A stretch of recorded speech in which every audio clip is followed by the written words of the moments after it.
Hey everyone! Today is the video for the second week of fabric manipulation. This is going to be for opposite edge gathering.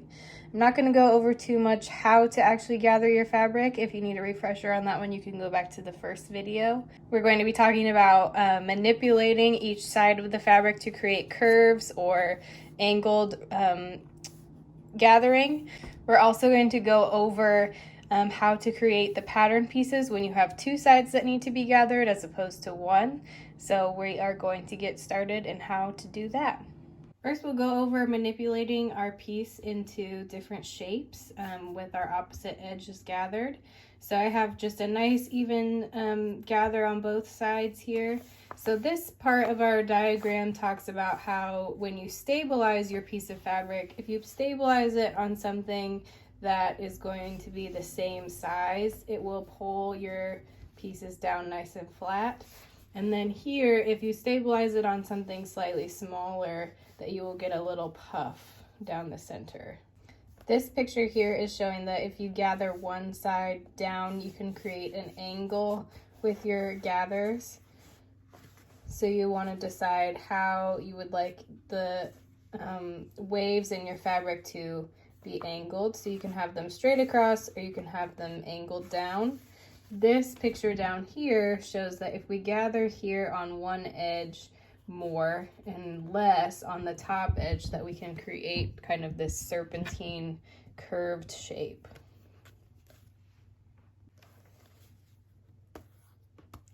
So if I gather more here and pull that around,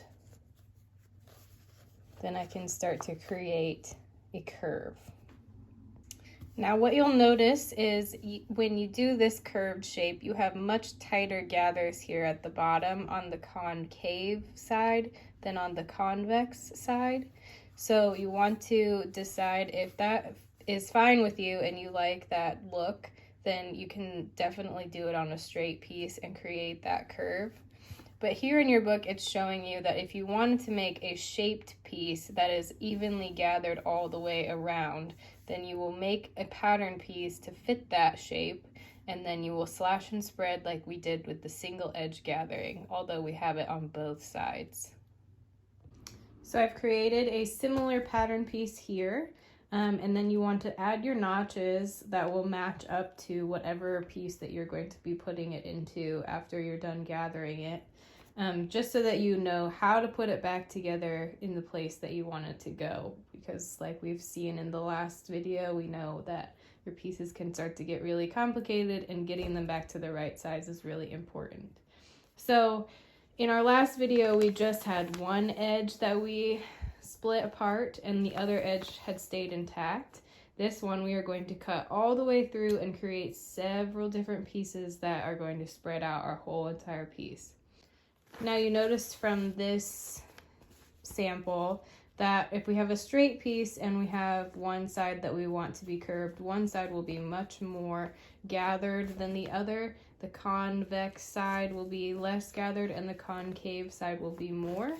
So if we want something to be more evenly gathered on our curves, you will want to put less space in between on the side that is concave than on the convex side, so that your gather will end up to be more even across.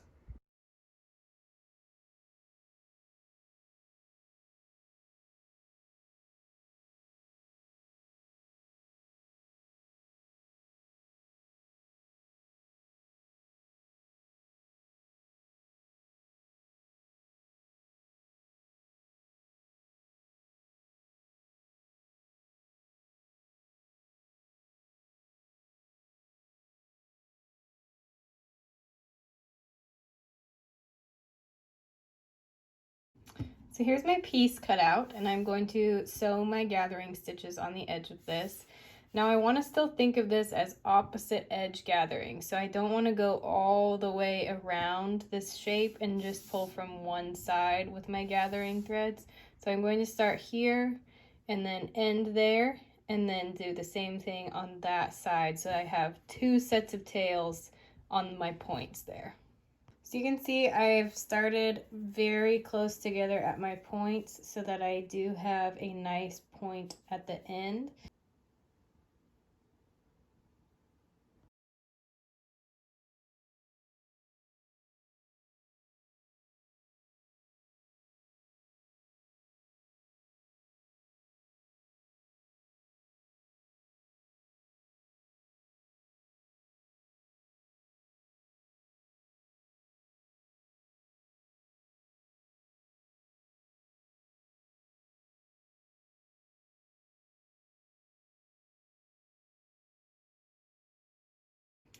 I find it's helpful to pin at least half of your project on the table so that you can pull against something.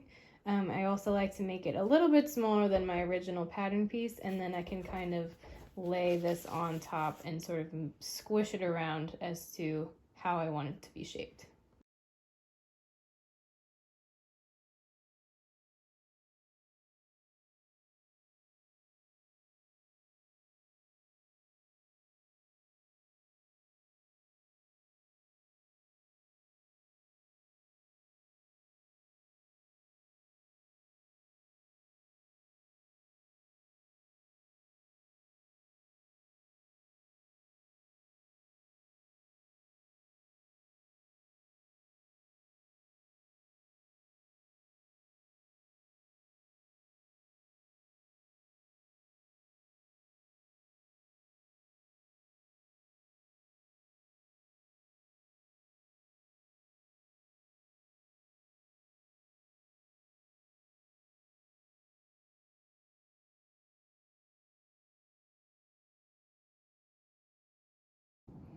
Now, once you've got it looking sort of how you want it to look, you're going to want to think about how to stabilize this. Actually, hopefully you've thought about that before this moment. But there's a few ways that you can do that. And let's go back to the book and take a look at some of our choices.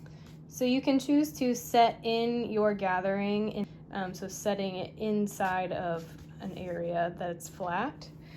Or you can set it in with a few more gathered pieces. This one here has the angled shapes of the gathering as well as the straight folds. Or you can do a combination of what's here, which is some gathering next to other gathering and set into flat pieces as well. So I'm going to show you how to set a shape into a flat edge. So if you want to set your gathered piece into the middle of a flat surface, all you really need to do is take your pattern piece and you're going to trace out where we want to put that, and then we're going to put our seam allowance to the inside of that pattern piece. So you notice that I have marked my notches on my stitch line, and this will be my cut line.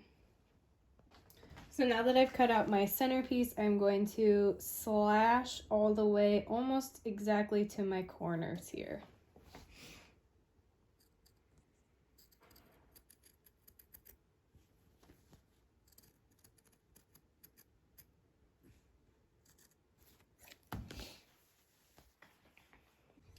So I have pinned along my edge and matched up my notches, and now I have organized all my gathering so everything looks nice and even on one side, and I'm going to go ahead and sew that. So now that I've sewn this side, I'm going to go ahead and repeat my pinning on the other side. So I'm just going in to clip some of the top layer here. I'm not going to clip into my gathering at all, so it's just laid nice and flat. I'm just going to go ahead and clip these edges that are holding everything a little bit too tight.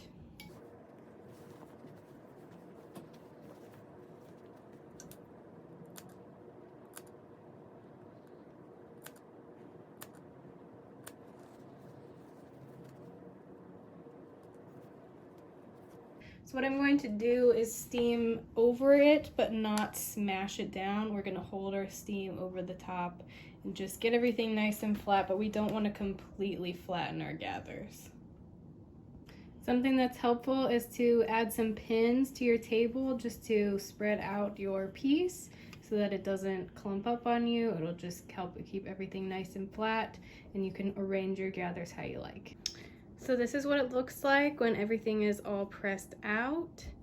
So you can see that I still have my little points here, and that is how you do opposite edge gathering and insetting it into a completely flat piece.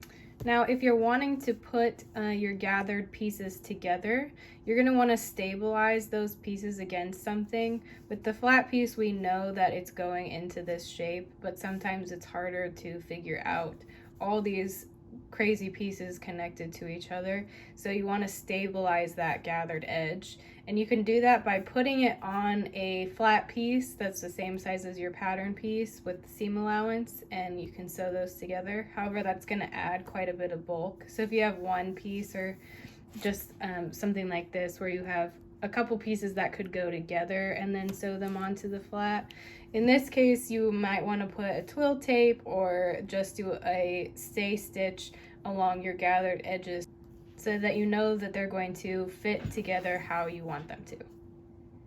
If you have a piece that has quite a lot of bias that you've cut and you know that you might be stretching it, you can do a stay stitch around the edges of your shape just so that it doesn't get out of place and you're not stretching your fabric while you're putting the shape in. It just helps you to know that you're not stretching your edge and that your piece is going to fit in there perfectly.